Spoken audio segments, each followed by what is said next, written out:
मुख्यमंत्री पुष्कर सिंह धामी ने उधम सिंह नगर जिले में 4 जगहों पर पक्के हेलीपैड बनाने के निर्देश दे दिए हैं। इन हेलीपैडों का इस्तेमाल बाढ़ और भारी जलभराव में फंसे लोगों तक राहत पहुंचाने के लिए किया जाएगा। मुख्यमंत्री के निर्देश के बाद जिला प्रशासन हेलीपैडों के लिए जमीन चिन्हित करने में जुट गया है। ये हेलीपैड ऐसी ऊंची जगहों पर बनाए गए हैं जहां पर बारिश में जलभराव नहीं होता हो और आसानी से हेलीकॉप्टर की लैंडिंग हो सके। दरअसल बरसात में खटीमा, बाजपुर, सितारगंज में सबसे ज्यादा बाढ़ और जलभराव की दिक्कतों से लोग जूझते हैं। कई बार उन तक राहत पहुंचाने में दिक्कतें भी आती हैं।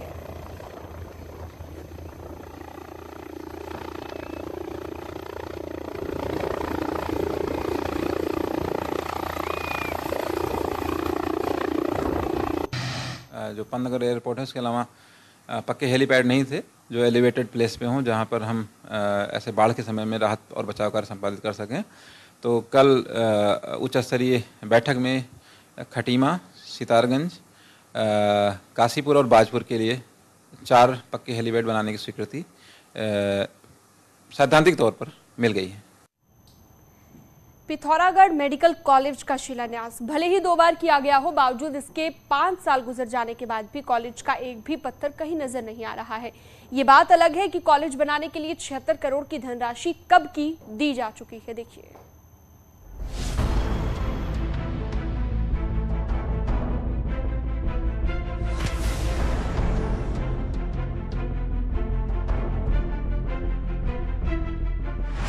बेहतर हेल्थ सर्विस के लिए पिथौरागढ़ दशकों से करा रहा है। बेस अस्पताल बनने और मेडिकल कॉलेज के शिलान्यास के बाद कुछ उम्मीदें जगी थी, लेकिन अब ये भी दम तोड़ती दिखाई दे रही हैं।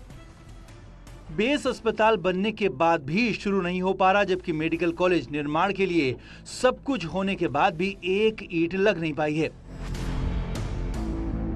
हालांकि कहने को पिथौरागढ़ मेडिकल कॉलेज का 2017 में सीएम हरीश रावत ने और इसी साल पीएम नरेंद्र मोदी ने शिलान्यास किया था। मैं चाहूँगा कि मेडिकल कॉलेज पे जल्दी से जल्दी कार्य प्रारंभ किया जाए। उसका पैसा सीएमओ के खाते में पड़ा हुआ है। कार्यदायी संस्था एनपीसीसी चयनित की जा चुकी है और प्रधानमंत्री जी द्वारा उसका उद्घाटन किया जा चुका है। फिर भी इसमें विलंब कैसा है, ये आम जनता की समझ में नहीं आ रहा है। चंडाग में करीब 25 एकड़ जमीन पर मेडिकल कॉलेज बनना है। इसके लिए 455 करोड़ रुपए स्वीकृत किए गए हैं।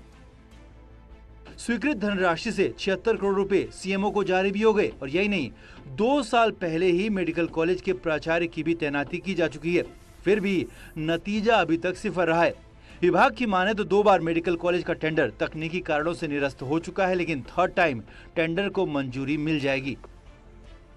देखिए, पिथौरागढ़ मेडिकल कॉलेज में 2 बार टेंडर हुआ था और उस टेंडर में इश्यूज उनके आ गए थे। जो हमारी कार्यदायी संस्था है एनपीसीसी, जो भी टेंडर पहली बार में कोई नहीं आया था और दूसरी बार में जो आए थे उनके डॉक्यूमेंट करेक्ट नहीं थे, तो अभी वो तीसरी बार इसका टेंडर वो लगा रहे हैं। उनको हमने अनुमति वगैरह दे दी है।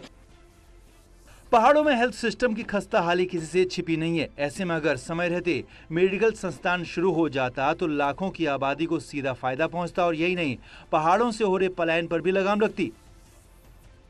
लेकिन लगता है नीति निर्माताओं को इससे ज्यादा फर्क नहीं पड़ता। न्यूज़ 18 के लिए अल्मोड़ा से किशन जोशी के साथ पिथौरागढ़ से विजयवर्धन उप्रेती की रिपोर्ट।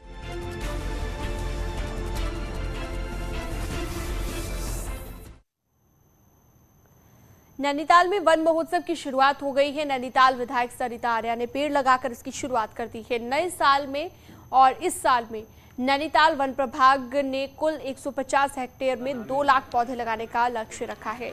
इस बार पहाड़ के जल संरक्षण के लिए 29 पेड़ को प्रमोट किया जा रहा है, ताकि पेड़ लगाने के साथ भूजल और जल स्रोत रिचार्ज हो। तो लास्ट ईयर हमने पीपल को प्रमोट किया, इस साल 29 को प्रमोट कर रहा हूँ, क्योंकि जल शक्ति अभियान के तहत 29 एक वाटर रिस्टोरिंग कैपेसिटी वाला प्रजाति है, तो इसलिए 29 देवदार और बांज इसको इस साल अधिक प्रमोट कर रहे हैं।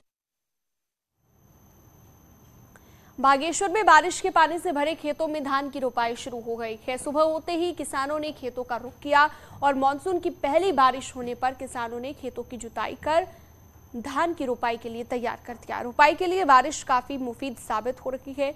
यहाँ पर ज्यादातर महिलाएं धान की रोपाई में जुटी हुई हैं।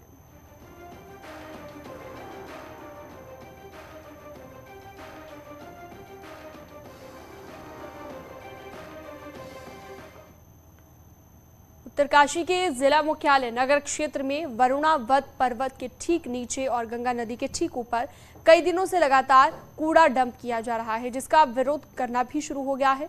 प्रशासन और नगरपालिका की कार्यशैली के चलते एक स्थानीय निवासी ने आमरण अनशन शुरू कर दिया और मांग की है कि इस कूड़े को वहां से हटाया जाए।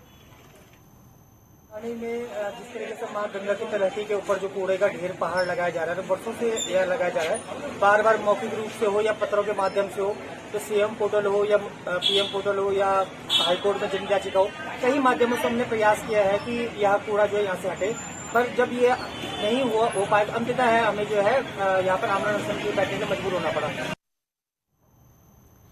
सिंगल यूज प्लास्टिक पर पाबंदी को प्रभावी रूप से लागू करने की तैयारी की जा रही है। उधम सिंह नगर जिले में व्यापारियों को 30 जून तक सिंगल यूज प्लास्टिक के उत्पादन, बिक्री और स्टॉक को हटाने की मोहलत दी गई थी, जिसके बाद अब टीमें लगातार छापेमारी कर रही हैं। दुकानदारों के साथ ही आम लोगों पर भी कार्रवाई होगी। ये पर्यावरण के लिए नुकसानदेह है और ये बंद होना चाहिए, और ये छोटे मोटे दुकानदारों से तो बंद हो ही रहा है, लेकिन सीधा जो बड़ी बड़ी फैक्ट्रियां हैं वहाँ से ही बंद होना चाहिए।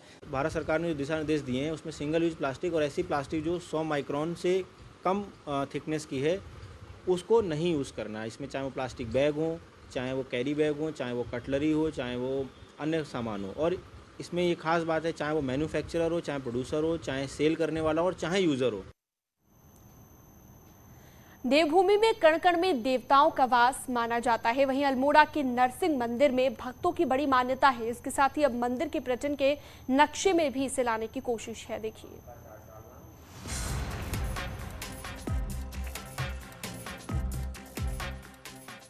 अल्मोड़ा जिले के हवालबाग में नरसिंह देवता के मंदिर को विकसित करने में पुरातत्व विभाग लगा हुआ है। मंदिर के कायाकल्प पर पूरा फोकस किया जा रहा है। मंदिर परिसर में कई ऐसी मूर्तियां पड़ी हैं जो खंडित हैं। इसके साथ ही 5वीं शताब्दी के अभिलेख भी मंदिर में हैं। मूर्तियां जो खंडित हैं उससे पता चलता है कि यहाँ पर कतूरी कालीन कोई पुराना मंदिर रहा है, और यहाँ पर एक कतूरी कालीन मगर मुख एक अभिलेख भी है, लेकिन उसमें स्थानीय लोगों ने नल के आगे उसको लगाया गया है। आस्था की डोर से बंधकर श्रद्धालु नरसिंह देवता के मंदिर आते हैं और मान्यता है कि इस मंदिर से कोई भी भक्त कभी खाली हाथ नहीं जाता। वैसे बहुत पहले आ चुकी थी, लेकिन जो इस मंदिर का ही ढंग से जीर्णोद्धार किया, ये कोई गली के ही उर्वाद जोशी थे, उन्होंने इस मंदिर का जीर्णोद्धार किया कि उनकी संतानें तो आगे थी नहीं। उत्तराखंड को देवभूमि के नाम से जाना जाता है। 5वीं सदी से लेकर 15वीं सदी तक के कई स्थानों पर मंदिर मिलेंगे। बस राज्य के पर्यटन विभाग को चाहिए कि वो पर्यटन सर्किट बना दे, जिससे राज्य में आने वाले पर्यटक धार्मिक स्थानों पर जाकर दर्शन कर सकें। न्यूज़ 18 के लिए अल्मोड़ा से किशन जोशी की रिपोर्ट।